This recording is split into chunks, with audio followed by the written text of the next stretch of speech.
Good morning, good afternoon, good evening.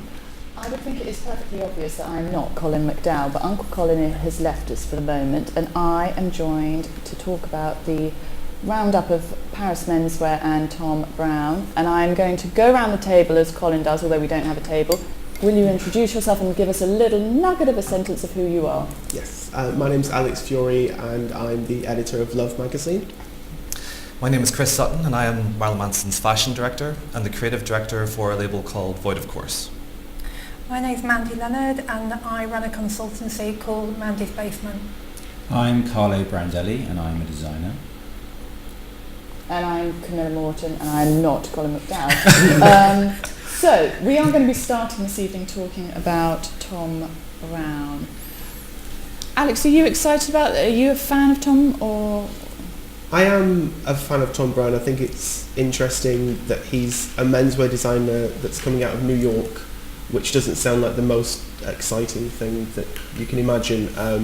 But I think the way that he's played with sort of conventions of masculinity and conventions of fashion, and maybe plays is quite a good term because what he does is very playful, and it's always interesting to see what he's going to do each season, because although there's a very definitive signature, there's always, you can recognise the cut of a Thom Browne suit throughout his collections. Each collection is entirely different from that which went past. It's got that suit as a linchpin, but it really kind of reinvents itself season after season. So it's always interesting to see what direction he's going to take it in, I think. What do you think of him, Mandi? Do you think Paris is the right city for him? Yeah, I always like to see people like Thom Browne out of context. So the fact that he's from New York and he's taking different influences and he's very much set apart from the main bank of designers in Paris, I think it's really important for him to be in Paris. Should we get cracking with him? Okay. Was this show tonight? It's just like Now. 20 minutes ago. Oh, okay. So we're hot off the press with this one. Carlo, what do you think? Cast your little expert eye over this. Well, I was often spoken about. Maybe let's go on to the next one as well. Let's do a little bit of a... Oh, to see a few looks, yeah. Yeah. I was sort of grouped into one of these menswear tailors when I was doing menswear. And, Alex mentioned this word playful, and I will also say showman, and that's what it was for me. I remember seeing somebody in Florence once, and we were talking about, he was asking about what do I think about the short trouser and the crop jacket, because that's what he really started to emphasise as his look. I said, well, I was working on that sort of look in early 91, 92, because it sort of came from a mod, slightly Americana sensibility. And I think if you look at menswear over many seasons and you have a lot of that information, you can start to see where these looks came from, because the youth cults developed, and there are only a set amount of youth cults, and all of the designers have traded off that for a long time. So I think Alex summed it up. It is playful. I mean, it's not for me. I think it's sometimes a little bit too playful. What about you, Chris? I'm not very familiar with Thom's work. Well, I'll give you a couple of looks to enjoy. Yeah, give me something to get my teeth into. I mean, it kind of looks like a draggy Hasidic Jew look at the moment, doesn't it? For me, it's playful. It is. They're very sharp shoulders. I like the crop. Yeah. Do you think it's a double jacket, or do you think that's two pieces there, or do you think that's the way it's cut? A onesie. Yeah. Yeah, that's difficult to know. Is there a sort of ski trouser look happening there? Well, look at the weather. Fabric? We are reacting to the weather. Yeah, we probably It's are. funny, isn't it? Because that first look was so elegant, and then when you get to the one that we just saw that could have been the onesie, it's a bit more stilted, I think. I mean, it's interesting because he designs Moncler Gambler in Milan, so he does have that sort of ski wear, sportswear element. That's why it's coming through. Which I think, and it's interesting the stuff that he does for Moncler, because that again is very much his signature stamped across Moncler. He even uses the sort of tricolor ribbon banding that he uses in his own label. He's translated that into Moncler. So when you see it, it's not like you're seeing a Moncler show. It's like you're seeing a Thom Browne show with puffer jackets, which is, and it's interesting to see elements of that kind of infiltrating his work here. But he's using very you can see they're beautiful wools and beautiful pinstripes and silks and quite a bit of furs. I mean, he's using very high-end fabrics. I think the quality's always been there with him. It's just that that look, as Chris said, I can't associate to it at all. No. It's so eclectic. There are so many different influences there, and perhaps like a lot of designers now in these last 2 or 3 years, there have been they comment on the state of the world. There aren't these very clear youth cults that come through anymore, and it's okay to mix everything. And maybe this is the look that's coming through in the, what do we refer to as the year 2000 and going forward as a decade? 70s, 80s, 90s. Yeah. What are the 2000s known as? I don't know. I heard noughties. Okay, because that's how we've started to Over reference 10s now, looks. isn't it? Yeah, that's it. Is it the 10s? I don't know what you'd say. Okay. We haven't made enough of a mark yet to worry about. A lot of the shows have got accessories in them now as well. This whole layer of accessories is such a big thing outside the show week. You know, when it comes to the sales, the accessories are probably going to be in a different area of the store. They're probably going to spend a lot of money on that area. So it's interesting that there's a lot of accessorising going on in. Well, I think in there's the a lot shows. of pressure for people to accessorise and have the bag, the shoe, the iPad cover, the key ring, the this, so that there's some part of the brand that you can afford to Business. I think it's a bit Amish because now I'm looking at that Yes. wooden structure. That's what I was trying to say. Maybe that's what I was going for. Yeah, but again, I think he's mixed other things in there because that Amish Americana feel is usually quite puritanical and sparse. Yeah. And this isn't. I mean, there's so much going on there.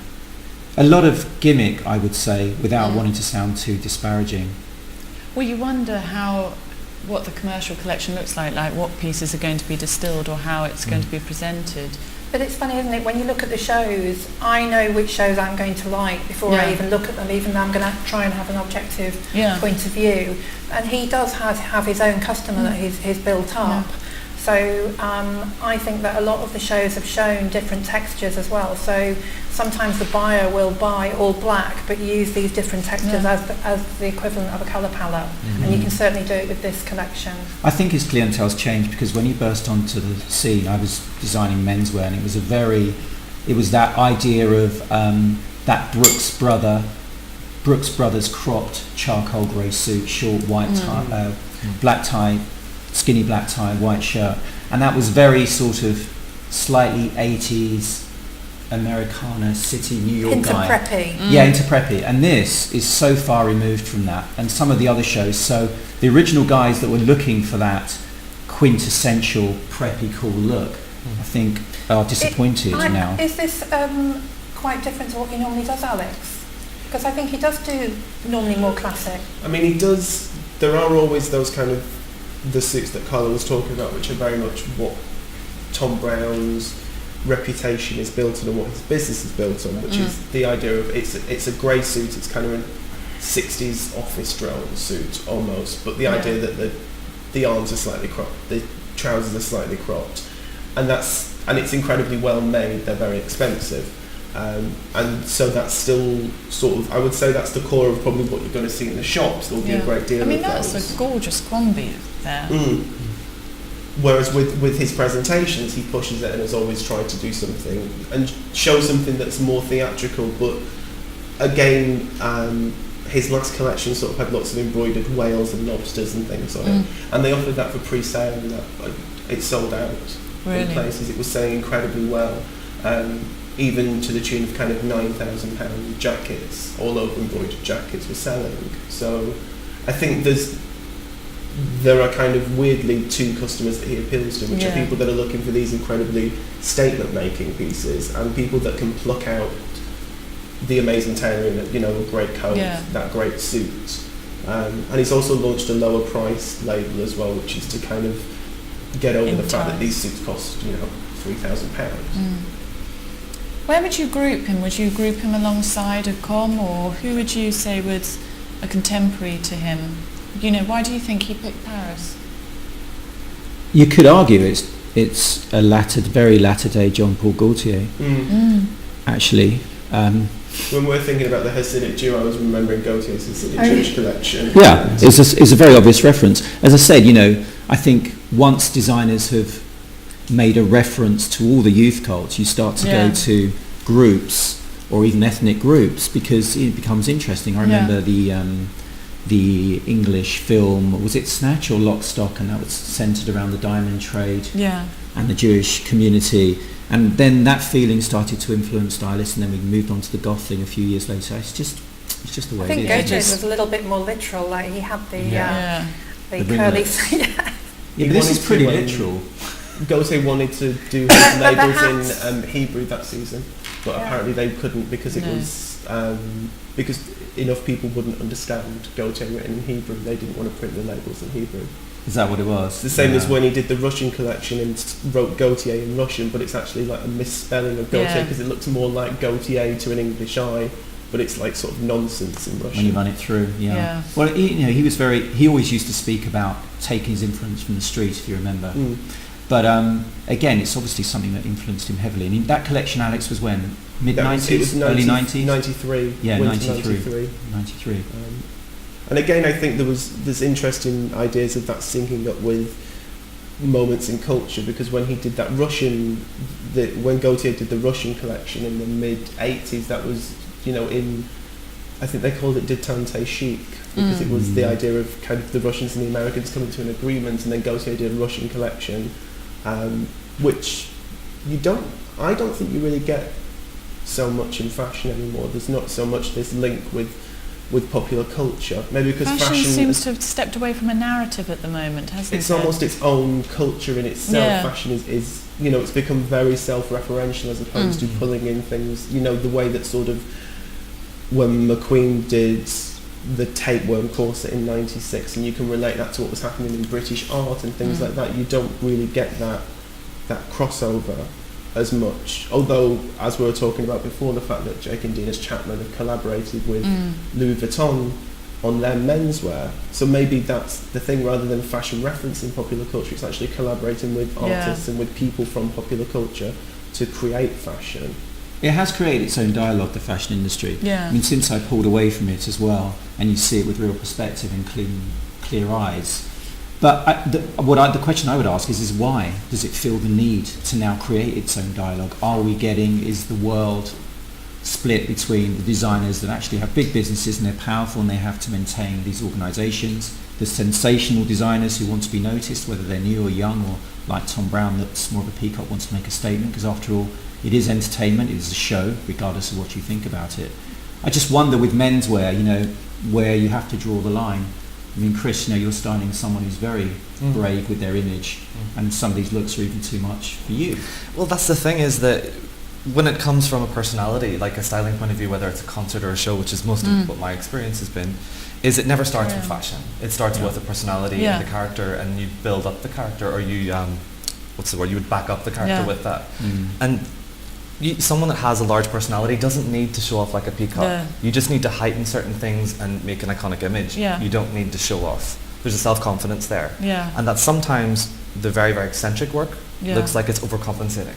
And I think that's the problem I have with it. I mean, I love avant-garde crazy shit. I think it's picking up on a lot of the key trends though. I mean, a lot of the suiting, single or double-breasted, is having this boxy, almost too short shape, and he's hitting on that. So again, it's how you're going to be influenced if you're a customer in the coming season, how you're going to be influenced by the magazines. The editors are going to call this in because it's actually hitting all these trends.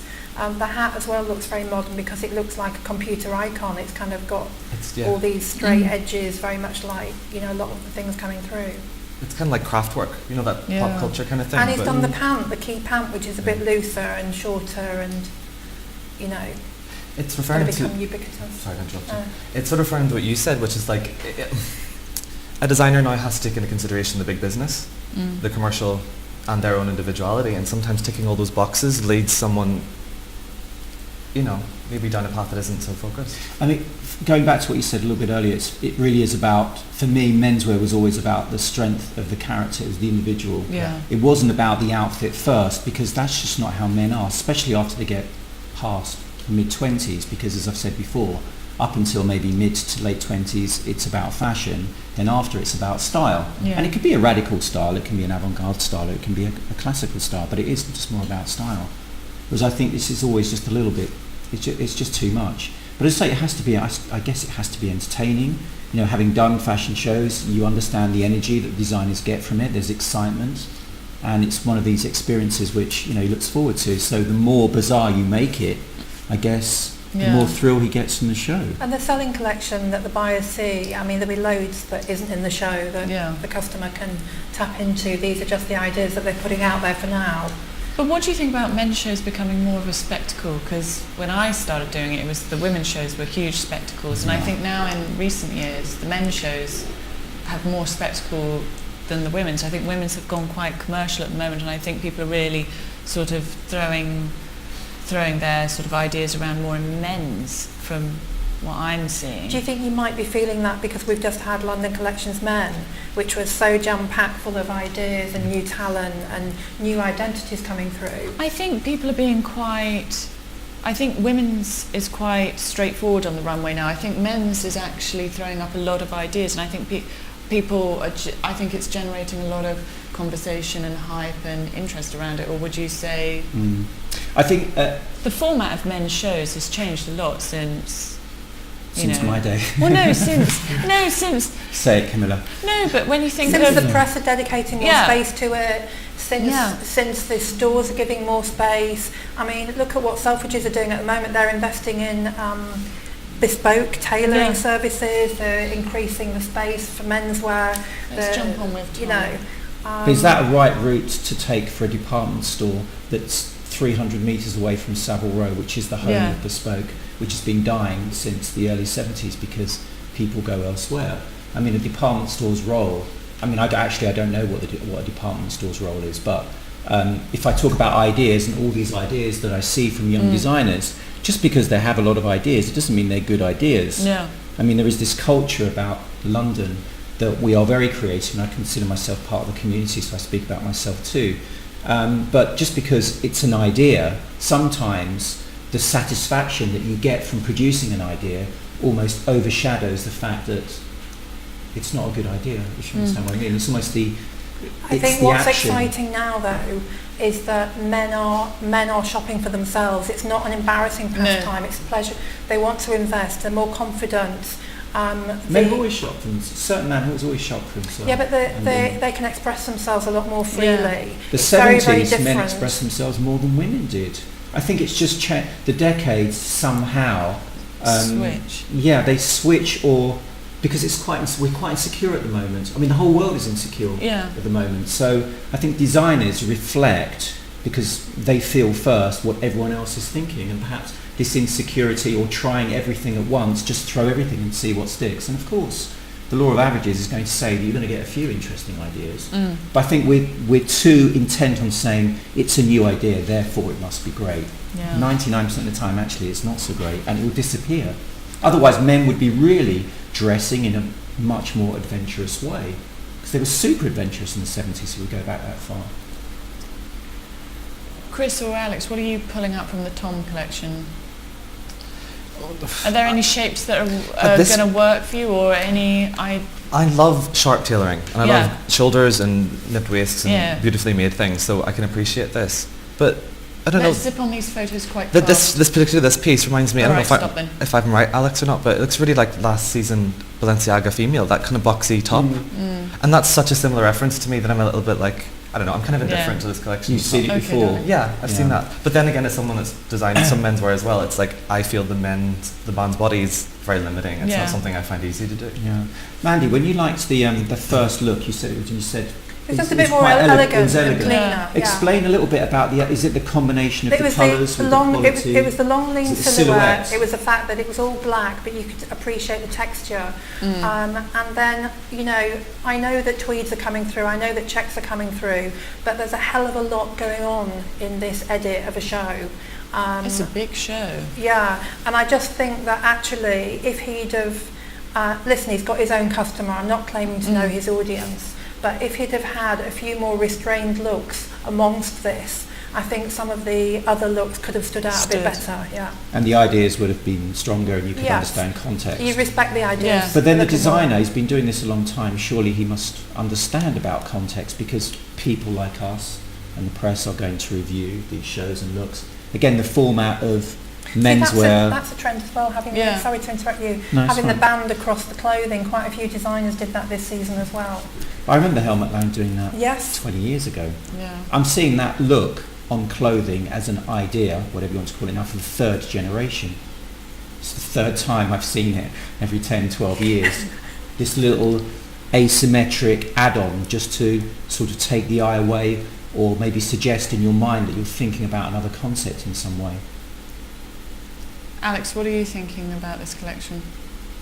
I think it's interesting, bearing in mind how much suiting we've seen throughout Paris and throughout Milan, that actually we're talking about the extremity of these clothes, but it's actually revolving entirely around suiting. It's revolving entirely around grey and black and navy men's suiting, and there's something very interesting. It kind of harks back to when I was talking about him playing with conventions of men's suiting. Really, if you were to dissect that, there's, you know, it's trousers and coats and jackets, but it's pushing them and looking at them in interesting ways and really questioning why certain things had to be presented certain ways, why a trouser has to be cut at the ankle, why it can be cut higher. I'm very interested to know what the cultural references are when Carlo was talking about Amish, because maybe that feeds in. I saw things that I thought were Stars of David, but then I was thinking maybe it's actually Amish patchworking, it is. quilting. He's taken that from the blankets. So it's whether or not it's tapping into the Amish thing or the Hasidic Jew, or maybe it's the similarities between the dress of those two. It could be referencing August Sander pictures.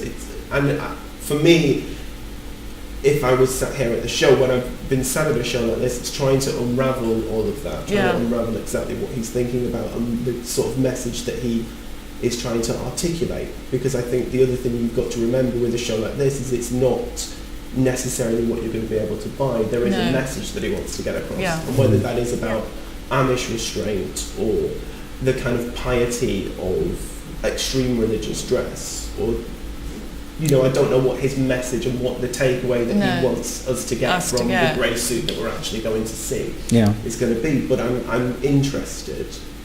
I hope it's not too playful, because when you start to reference religious communities in this way, it needs to be respectful. I mean, the great person that does that, although he doesn't particularly do menswear, is Hussein, because of his background and his roots. And I think if you do reference your roots, you talk about yourself and your background, I think that's fine. But if you don't come from that background, you start to talk about people's culture, especially in a whimsical way, you're on some very thin ice. Let's leap through these photos quite fast, because this seems to be quite a long show. We're getting on to the evening wear. I imagine this show played out very fast, because there are a lot of looks in this show. And there he is. And again, it's a cross upside down. Yeah, I thought I saw that. I mean... Oh, it's a bit literal, isn't it? It's I don't know if I like that. It's just... That bit's nonsense, I'm afraid. Well, let's look at some of the other shows and let's zoom out to that one. Let's click onto Valentino, please. Because this is the final one of Paris. So let's look at a few other ones. Or do you want to look at Valentino? And did you see this show, Mandi? Well, I think Valentino was a lovely surprise, actually. Yeah, not a show that I thought it was very well, let's see. Let's look then. Let's zoom down and keep it as the threesome, but just zoom There's your down. Yeah. Well, I hadn't seen the Valentino show. It's the first time I've seen it, but I understand that some of the semiotic messages he's giving with the way he's using fabric, texture and colour is very similar to the show that we've just seen from Thom Browne. Yeah. I mean, the codes are the same. It's just much more restrained, away from the religious theme. This is very elegant, actually. This looks very elegant. And it's got a nice 60s feel about it as well. I really like the eyewear on it and the hair and the models. I think it looks really fresh. Which women's wear designer did the camel cashmere coats with leather trims for the first time a few seasons ago? Celine. Yeah, those first few looks are the sort of male version of Celine. That's actually something that's been said about Valentino a few times with their menswear, that it's quite... it's tapping into that same idea of restraint and luxurious fabrics and very clean design as Celine's been offering for women. I mean, for me, an interesting fact is that Valentino have been showing in Florence for the past 2 seasons, and this is the first time they've shown their menswear in Paris. I mean, personally, I liked the differentiation between, I mean, they said that they're showing it in Paris now because it links up with the haute couture. And we were talking about it before the broadcast, and they're showing it in the Hotel Salomon de Rothschild. And the venue's beautiful. And that's where they show the couture as well. So there is this sort of link between their menswear and their couture, which they've talked about. Really, they want this to be a male version of haute couture. So using detailing from haute couture and translating it into a menswear idiom. But personally, I liked the idea of showing it in Florence. I think maybe because it tapped into that kind of Italian sense of the dandy, which is very much what Valentino's about as a man, and also what the brand is about. I think certainly in menswear, these aren't clothes that would be worn by a man that's less than aware of his appearance. Patrick Bateman used to wear Valentino in American Psycho, and debate about quadruple versus triple pleats in trousers and stuff. And I kind of like that sartorial obsession, which is it's quite Italian. It's a subtle sartorial obsession. But how is it showing in Florence now? Because are you talking about Pitti around the time they of showed Pitti? They showed it as part of Pitti for the last 2 seasons. Which is a trade show for. Which kind of So do you think it adds a bit? It's kind of more of a refined platform showing it in Paris and Florence for that reason. And as well, there's more people that are going to come, particularly this time because Pitti clashed with the London Collection men's, and a lot of the press stayed to see that, why the buyers went to Pitti. So I think it's also about appealing to the widest possible audience, which is something that you've always got to consider as well. A sort of solid piece of leather as well coming through there. I mean, Valentino, in my days of Savile Row, used to come and shop at my brand, and he would buy things for his then partner. And you know, when he'd come in, they'd look a certain way and they'd feel a certain way and they would talk in a certain way. Holding the gloves. But this is a departure from how those guys, and his partner was Giacometti, I think he still runs his business. This is these looks are departures. But isn't from that how lovely though? This be. is like the new era of Valentino, and the fact that it can progress like this. That's what I find quite refreshing. I think they've really moved this brand forward and sort of dealt with their heritage and the succession really tastefully and successfully here. It's much younger. I was actually struck by something you were saying, Carlo, when you were talking about fashion and style, and then I was looking at the models and thinking, well, these guys are all actually in their 20s, and maybe that's why it's easier to... Well, let's have a look at some of Helen's illustrations. If it was a 35, 40-year-old man wearing it, maybe it wouldn't look quite as as good as that. These were quite sort of schoolboyish looks as well. There has been this season something of the schoolboy kind of. But I think there's also a little bit of that youth movement about a lot of the shows. So a lot of the models were cloned to look very much like that kind of movement. Let's now leap to Louis Vuitton, please, John Clicker. Because it's always nice to have a little bit of a variety.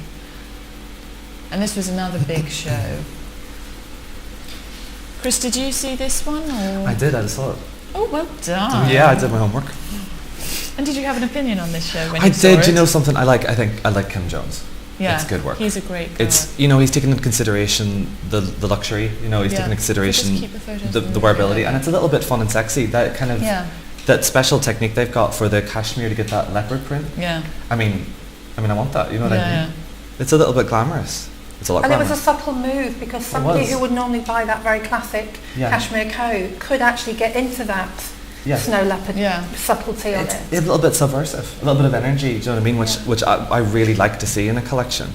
And the fact that he's taken his inspiration from, I know he's really big into history in the Himalayas, and he found all these historical references that I think that's a really sound place to come from design-wise, because it's original. And then, like you said, having an idea isn't good enough. Sometimes you have to have an idea that's solid and you can base something on. And you can back it up, So it's a good foundation, and the pieces, that cat jumper.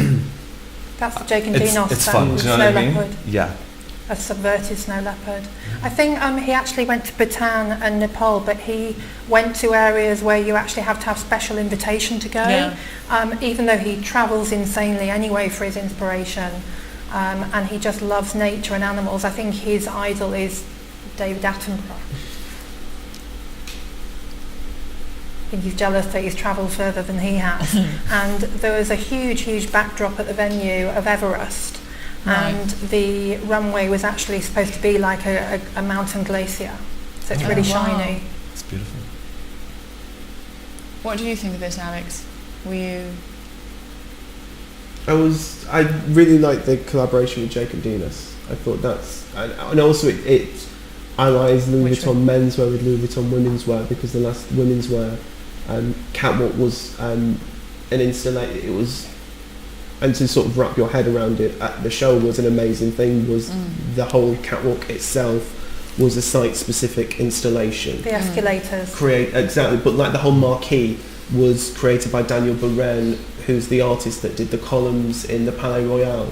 And then also, if you think about those columns in the Palais Royal and the different heights, those influenced Marc Jacobs' collection, and it was the different lengths of the skirts, and also the column shape of the actual dresses that then had the only point of roundness was the shoulders.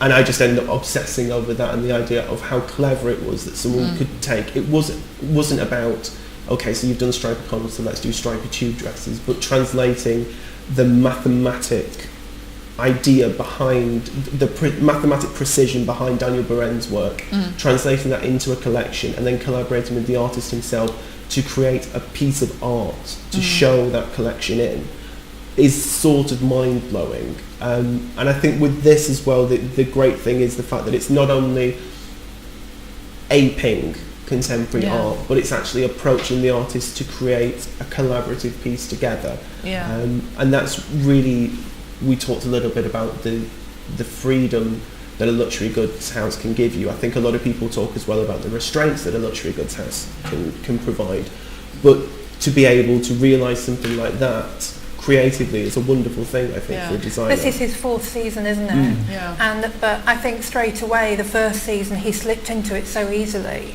that you know they're giving him a free rein to a point, because Jacob Dinas are his favourite artist. But if you can go back up a little bit, this whole Jacob Dinas section was the finale to the show. Alistair Mackey, did the running order, and that the orange bag there. I mean, that's like a carpet bag, and it's a piece of art. And a lot of the designers did this kind of loungewear and robes, and I think this just underlines the real luxury of the fashion house. I think as well it's interesting because it's not obtrusive. As contemporary art, it's not like you're wearing a sculpture, and equally it hasn't been bastardized to the point that you're wearing a piece of art printed on a t-shirt. It's this very clever combination of fashion and contemporary art and working together to devise these things. And I think it's very interesting when there's that sort of synergy with the house. I also think with what Kim's done at Louis Vuitton, there has been the opportunity for him to push forward, and last season he did kind of fluorescent, like day glow leather. So there are these ideas of being able to be technically innovative. He created cashmere neoprene and stuff like that. So the idea of being able to be technically innovative and creative with the people that you work with and stuff like that, it's just a really interesting brand, and also doing it all under this sort of umbrella of luxury. And that wonderful idea that price is no object. There will be a customer for this. The subversion is interesting though, because when you're watching the show, you don't really see what's actually in that graphic too closely, and when you see it, it's not really a piss tape. Actually, it's quite spooky. And if you go back down to the graphics again, the Jacob Dinas, there's eyeballs and all sorts in there. And later in the season, there's actually going to be loads of accessories released at Louis Vuitton. There's going to be key rings of the eyeballs, so it's very accessible to that wider market as well. And of course, people that really respect the artists. And Kim did say that when you're climbing a mountain, the reward is when you get to the top, and again that's why they put this group at the end of the show. Well, we've climbed a mountain with that one. Now, what would you say defined Paris? I mean, we've gone through London, we've gone through Milan, we're now in Paris. Were there shows that, I mean, this is a great show here, but are there shows that stood out, or was there a message that was coming through from Paris that, you know, what would you say defined Paris more than Milan, or what would you say, Carlo, stood out for you? I think Paris has always been the same thing for me, and it is this spirit of individuality for the designers. Let's leap to Comme. It's very eclectic, and you can do whatever you like. Yeah. I mean, when I showed in Paris. For me, that was the correct place. Yeah. Milan is about business. Paris is about bohemia or individuality. And I don't think that's changed. I think people go there because, you know, you have this looseness to the city. Anything is accepted, and I don't think this season's any different. What do you think, Chris? What collections have stood out for you? Well, I think that it's been for me, it's sort of polarizing. It's went from being very eccentric and trying to be kind of rebellious to this kind of stripped down elegance. It's almost futurism. Do you know what I mean? Yeah. Like, I don't know, I think it was the, not sure, was it Dior or was it Givenchy that had the jackets with like lapels and the zip? I mean, it was still beautiful tailoring, still Dior. elegant. The Was it Dior Dior? one with the very tight belts. And it was beautiful, but it was still a little bit futuristic. So it went between the stripped down elegance to this kind of just balls to the wall. That was actually Gattaca, that Really? Dior on. Yeah. It was like amazing. 97.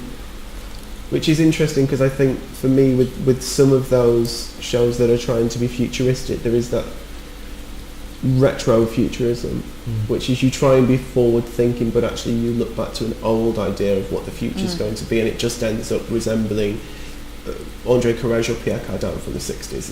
It's not, and then you get stuck into this.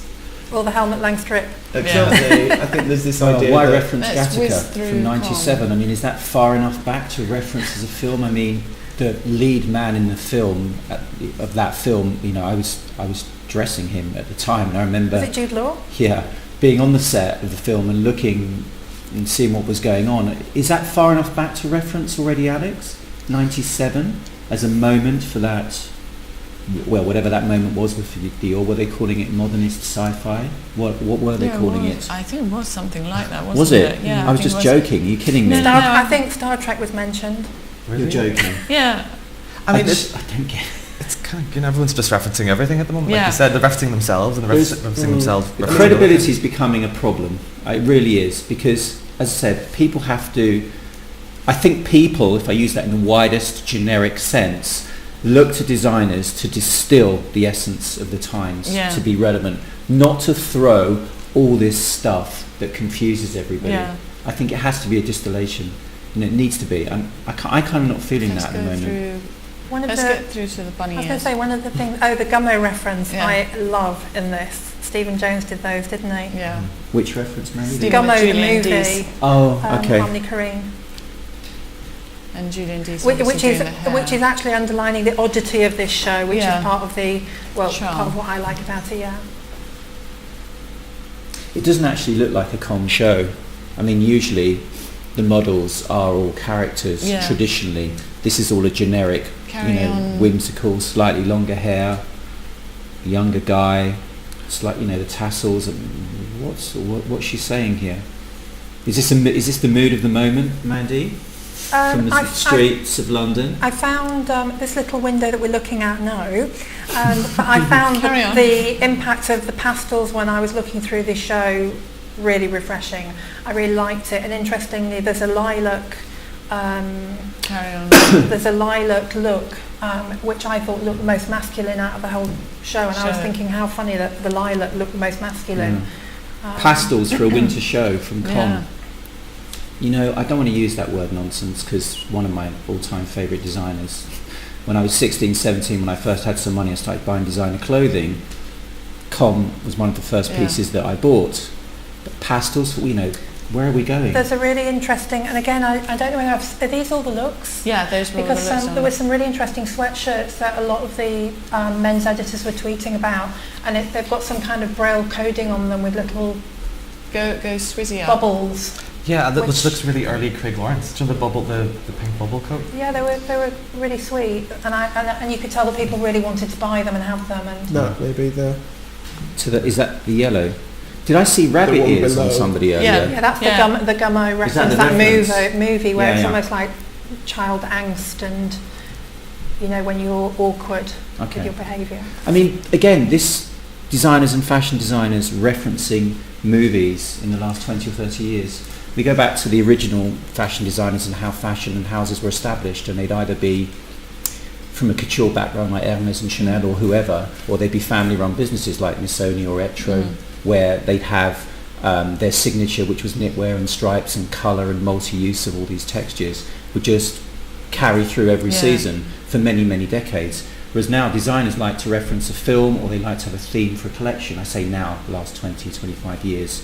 And that was something that was very particular to women's wear and didn't start to creep into menswear until about maybe, I remember when I became aware of it maybe 15, 16 years ago. So 30 seasons ago. Why?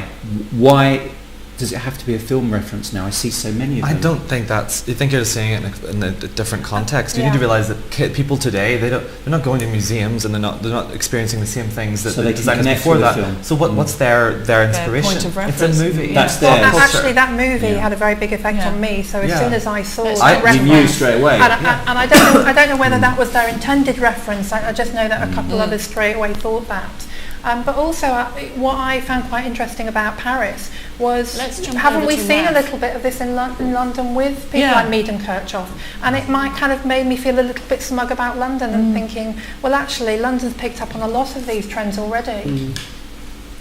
But also, what do you think? I mean, do you think it makes a difference? The menswear designers are also designing women's wear designers. You know, like people don't just specialise on just. You don't just have the Savile Row tailors anymore. You don't just, you know, you have them sort of cross-pollinating. Or here is Raf, who's obviously now at Dior. I mean, do you think that is what's causing a muddle, or do you think that that's helping, you know, bring greater attention to the menswear arena? Well, I think with the interesting thing with Raf that I mentioned on Friday, I think when I was in the last discussion, is the fact that his Dior pre-collection was shown on the 14th. This was shown on the 16th. And his haute couture is being shown tomorrow. So the fact that within a week he's showing 3 collections that are 3 completely independent collections across 2 labels, that sort of boggles the mind, I think, when you think about the rhythm and the pace of that sort of presentation. It's something that even Karl Lagerfeld designs a million things, but he doesn't deal with that pace of showing 3 collections within a week. Do you think he suffered?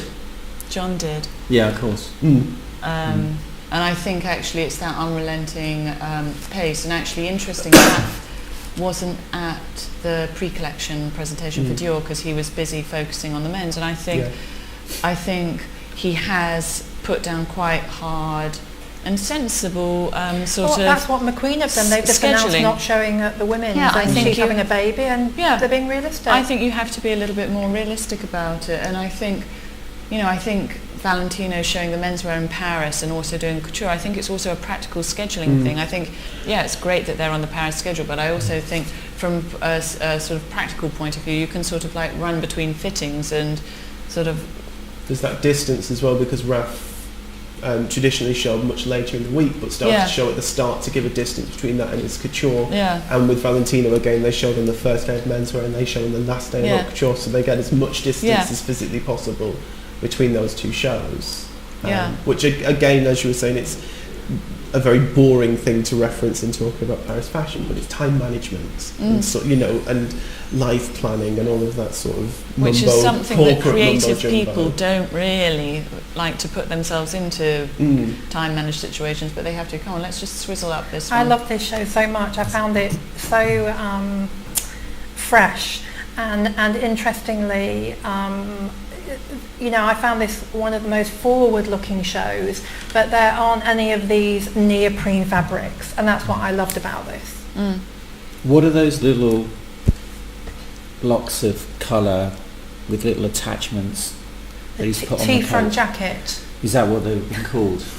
They are now. Okay. Mandi, christened by Mandi. No, I have seen them being called T-front. Is that something you like? Yes, I do like it very much. I like the idea that when he does it, he hasn't matched it to another colour in the outfit. Yeah. Do you know what it means? He's put a mechanism on it, apparently. Someone interviewed him backstage that was reading, and he put a mechanism on it so you can actually undo it very easily and detach it quite easily. And it's just adding another dimension to the look. It's not a practical fastening or anything like that. It's just a detail.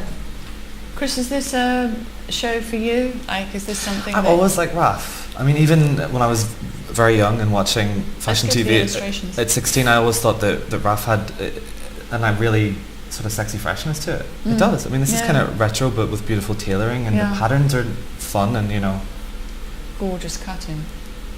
It's interesting as well because it's referencing his own work. Yeah. Which, and it was very, I can't remember the exact word, and I think it's kinetic youth again, and which is referenced in an old collection of his called Kinetic Youth. I think, forgive me if it's wrong. It is, and it's gone full circle, Alex. But it's that idea again. I think it's weird that Carlo was talking about, is it okay to reference a film from the 90s, because I think this is very honestly and obviously referencing 90s fashion. And that's we're only talking about Paris, so I can't talk too much about Prada, but it's the way that Miuccia Prada did in her collection, in a way Miuccia Prada has done in her collections before. This idea of referencing your own past and also referencing your own echoes of previous decades and your previous work, and it's, which I guess is all about this sort of, I guess, confusion over what fashion is really about, and whether it is about retro referencing and what is acceptable to reference. Can you reference your own history? Is it self-plagiarism? Can you reference someone else's reference to the 70s? Is, what is acceptable and what's not acceptable? And I think questioning, that's a sort of fundamental question that fashion should be asking and should be challenging, the idea of what is acceptable.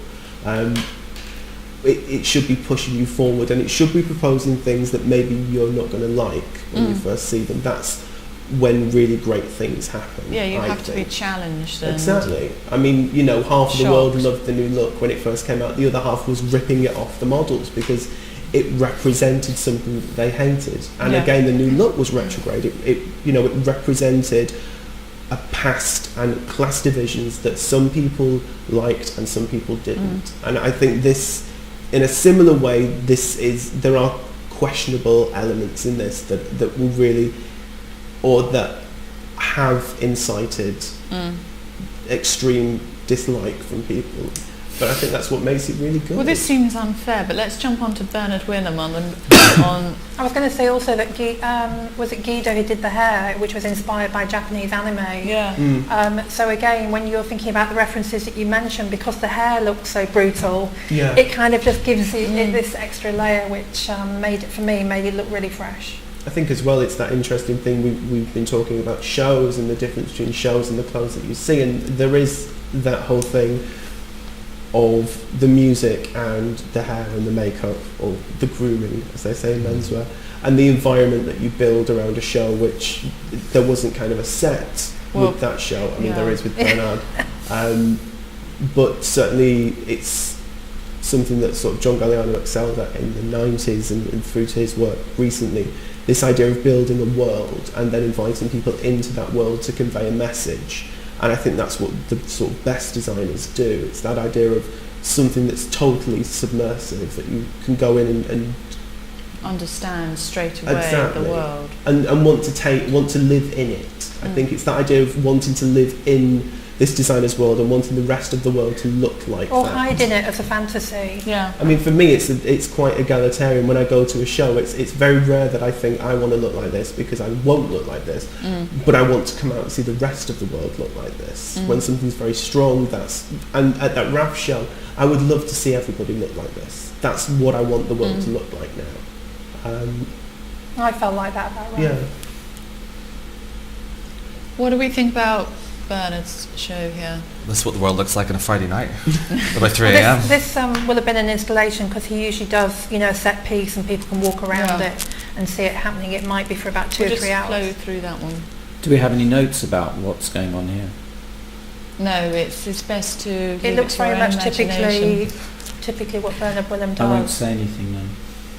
which is very non-seasonal, and it's what he does, and his audience love that.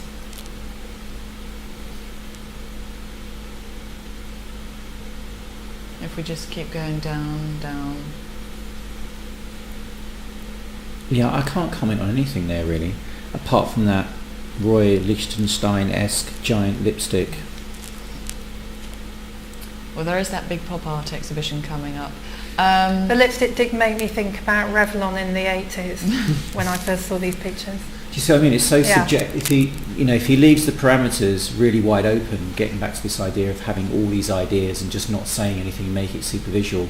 I know that the true pop art reference is Roy Lichtenstein and these oversized everyday objects, because that was the premise of what pop art was about. But then you tap into something with Revlon.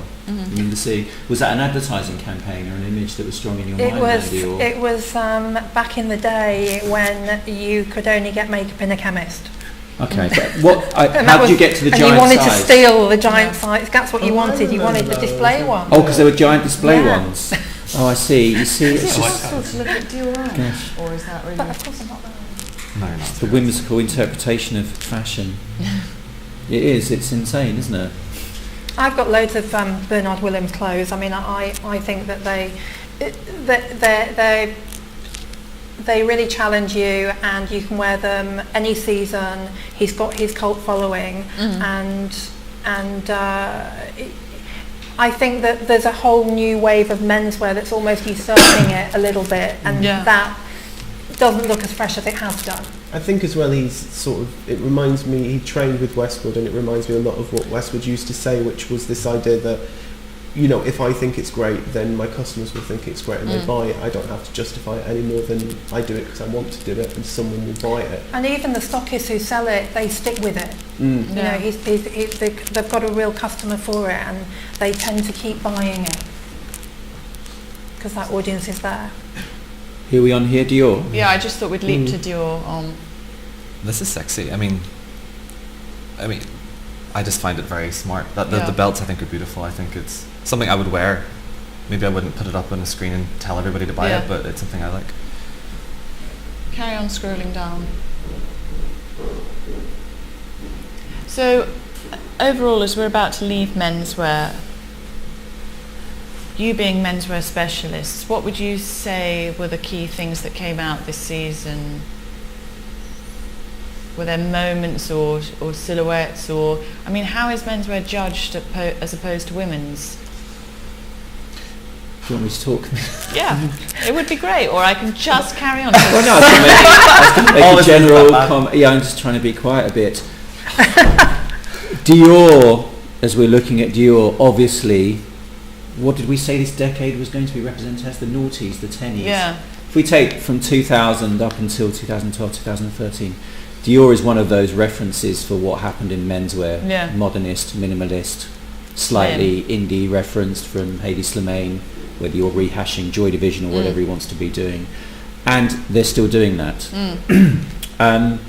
Bernard Willhelm, who I've just seen, is the other end of the spectrum, and I think, as Mandi said, you have to leave him alone in his own world and respect it for what it is. Comme, I think, was doing something completely different, and Raf was referencing, for me, as Alex said, his portfolio and 90s fashion. So there isn't one message. No. There just isn't. It's just, as I said before, it's this whole bunch of ideas from these completely separate people. Maybe that's how fashion should be. That's the best representation of fashion. It's an expression. I think of it as an artistic expression, and it should be individual. It should not just be trend-based. It would be a very dull world if everybody followed each other around in circles. Well, we'd all be wearing the same cardboard cutout outfit. Yeah, wearing, uniforms.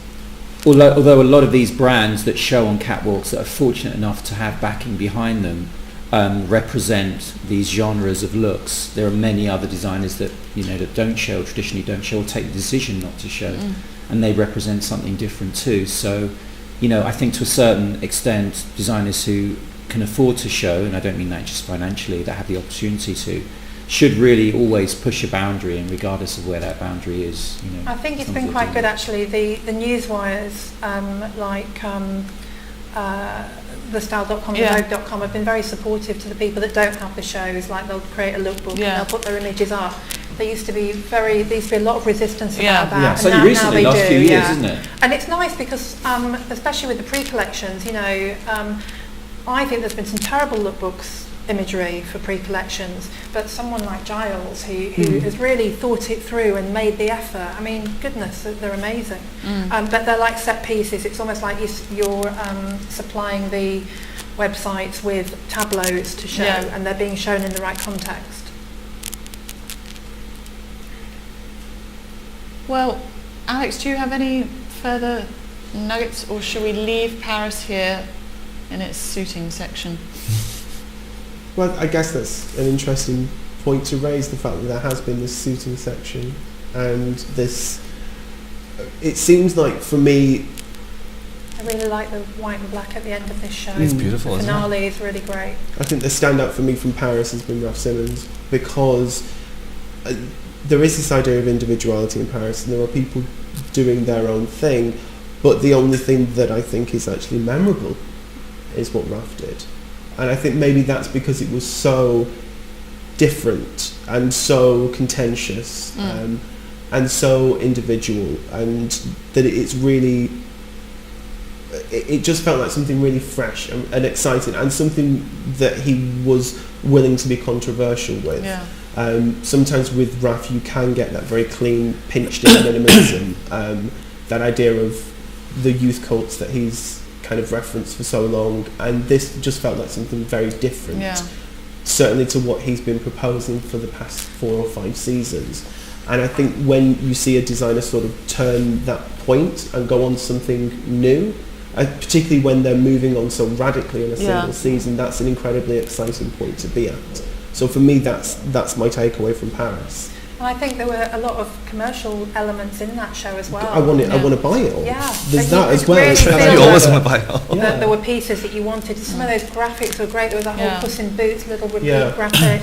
And I could feel the excitement of people that I respect in the industry when they were at the shows tweeting about it as well. The other thing that was really great about it was I feel like there are a lot of people reacting to trends that were set last season in the way that sort of, there's always kind of a reaction to what Prada does, and people, this season people have done block colour, and because it's menswear and it's autumn winter, a lot of people have retreated into that kind of tradition of tailoring, and it didn't feel like there was anything safe about this. And when it was proposed in pattern, it's something that everyone else has shied away from, because trend forecasters have been telling people that pattern isn't what people are going to want to buy.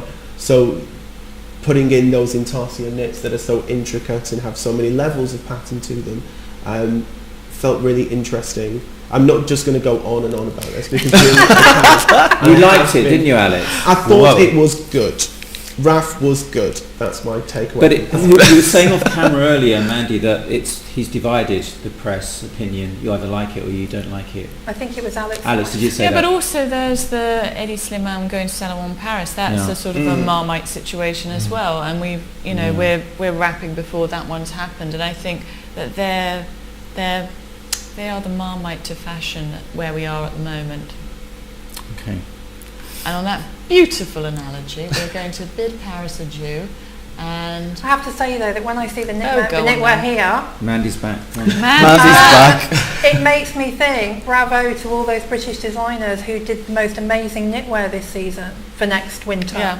Like Sibling and James Long, and Lou Dalton and Chris Shannon. When you see a lot of the Paris shows, we can compete with that. I think that the British designers really did do a great one this season.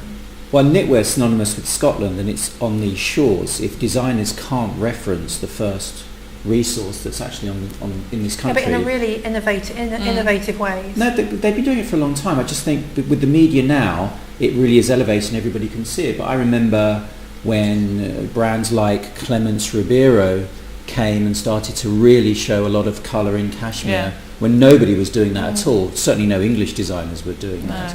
And there were little shops like the Duffer St George, who've probably gone years ago now, that had all this incredibly eclectic English knitwear, Argyles, things from Scotland.